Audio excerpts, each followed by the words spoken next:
Este hombre entró a una misa católica con un plan muy claro: ponerse de pie, interrumpir al sacerdote, denunciar la idolatría y salvar las almas de los feligreses.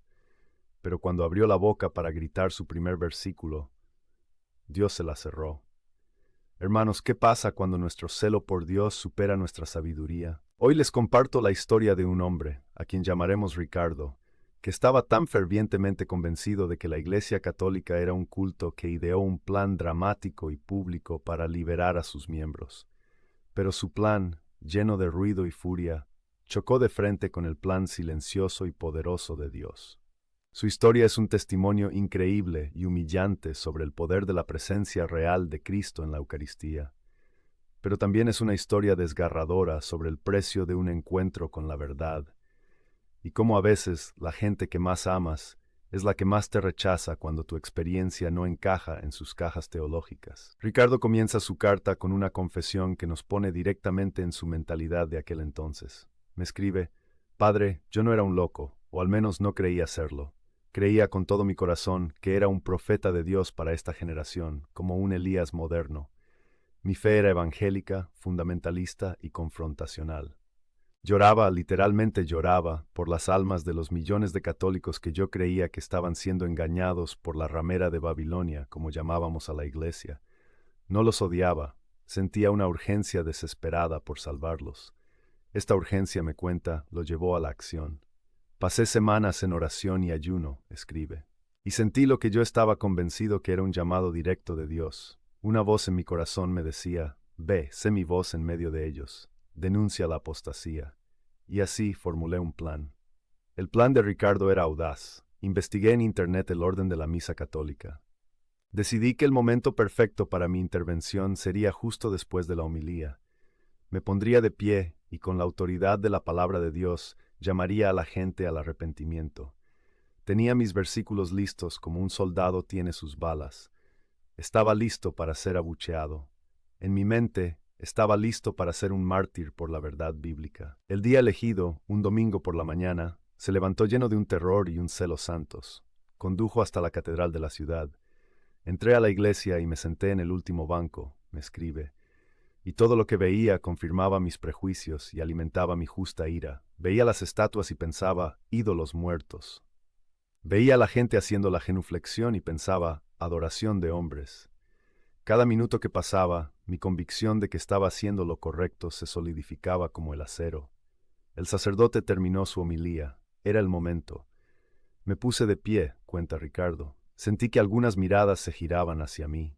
Mi cuerpo estaba inundado de adrenalina. Tomé una gran bocanada de aire para lanzar mi primer grito de guerra. Abrí la boca y no salió nada. Hermanos, aquí es donde la historia de Ricardo pasa de ser la de un hombre orgulloso a la de un encuentro con el poder de Dios. Escuchen atentamente su descripción. Fue la experiencia más aterradora y humillante de mi vida. Mi voz simplemente no existía. No salió ni un susurro. Sentí una fuerza, Padre. No una fuerza violenta, sino una fuerza infinitamente poderosa y a la vez inmensamente pacífica. Era como si una mano invisible pero absoluta me estuviera tapando la boca. El profeta, con su mensaje atronador, había sido silenciado. Confundido y completamente derrotado, Ricardo se derrumbó de nuevo en el banco. Powerless, humillado, y por primera vez con su propia agenda silenciada, empezó a escuchar. Se quedó por el resto de la misa, aturdido, y entonces llegó la consagración. Cuando el sacerdote elevó esa pequeña hostia blanca, me escribe, una ola de reverencia y de un terror santo me recorrió, y lo entendí. Entendí por qué no pude hablar. Estaba en la presencia real del Dios viviente, y mi plan era cometer un acto de arrogancia blasfema en su misma cara. El silencio no fue un castigo, fue una misericordia. Dios no me pulverizó, simplemente me dijo con un amor firme: cállate y escucha, estás en tierra santa. Ricardo salió de esa misa como un hombre diferente, pero su viaje, lejos de terminar, apenas comenzaba. La batalla ahora se movería de la catedral a su propia mente y luego a su propia iglesia. Me describe el viaje a casa. Conduje sin rumbo durante horas, escribe. Mi mente era una guerra civil. Una parte de mí, el viejo profeta, gritaba: fue un truco del diablo. Un demonio te silenció para que no predicaras la verdad. Te engañó con una falsa paz para proteger su territorio. Pero otra parte de mí, una nueva y temblorosa voz, susurraba: pero no se sintió como el diablo, se sintió santo, se sintió como una autoridad real, no como un poder caótico. El diablo es ruidoso y acusador. Esto fue silencioso y pacífico. Estaba aterrorizado. Si fue el diablo, entonces había fallado miserablemente en mi misión. Pero si fue Dios, si realmente fue Dios. Entonces toda mi vida, todo mi ministerio, cada sermón que había predicado contra la Iglesia Católica no había sido un servicio a Dios, había sido una guerra contra Él. La enormidad de esa posibilidad era tan aplastante que tuve que detenerme en el arcén de la carretera, vomitando. Esa noche fue su Getsemaní.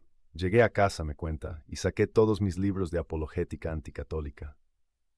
Buscaba desesperadamente una explicación, un capítulo sobre tácticas demoníacas de silenciamiento. Quería, con toda mi alma, que mis viejas certezas fueran verdad, pero cada argumento que leía, cada acusación contra la idolatría de la misa, ahora sonaba hueco, infantil y ridículamente arrogante frente a la santidad abrumadora que yo había sentido.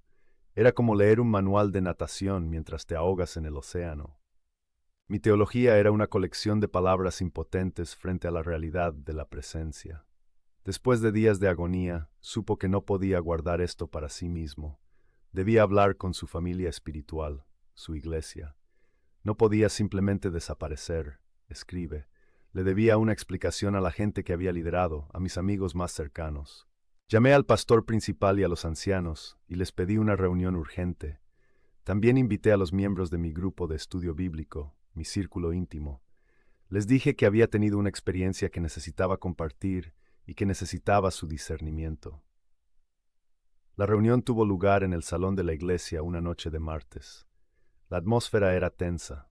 Ricardo se paró frente a las 20 personas que eran su mundo, y con una voz temblorosa les contó todo. Les conté mi orgullo, mi plan profético, mi certeza.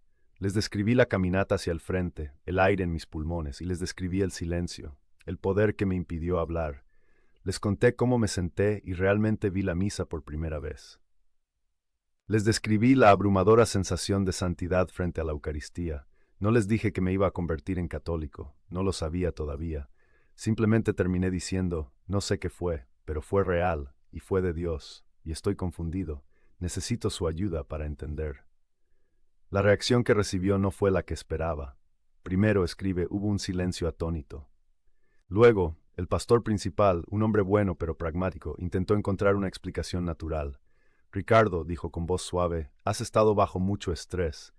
Te has obsesionado con este tema del catolicismo. Quizás fue un ataque de pánico, un evento psicosomático. Tu mente te jugó una mala pasada.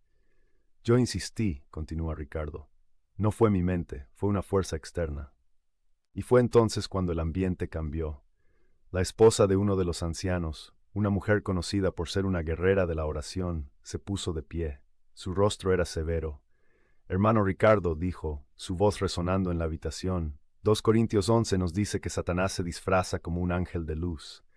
Has estado adentrándote en territorio enemigo, estudiando sus rituales. Has abierto una puerta. Lo que sentiste no fue la santidad de Dios. Fue un poderoso espíritu religioso y engañador que te silenció para proteger su fortaleza idólatra. Has sido víctima de un ataque demoníaco. El terror se apoderó de la habitación.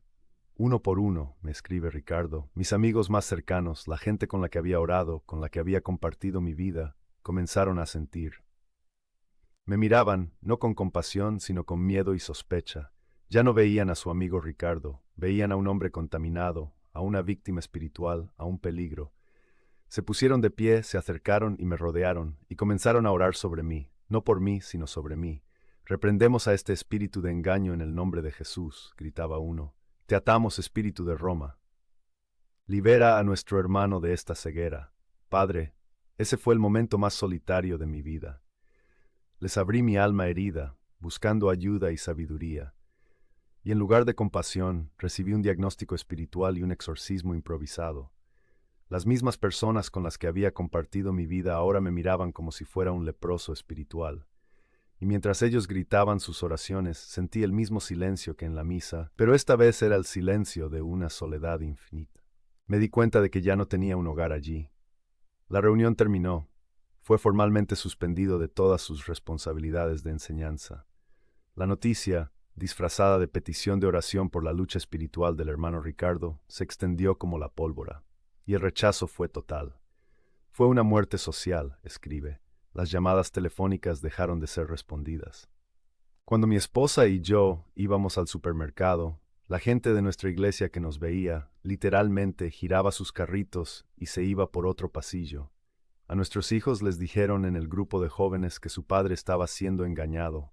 Nuestra familia, que había estado en el centro de la comunidad, de repente era invisible, radioactiva.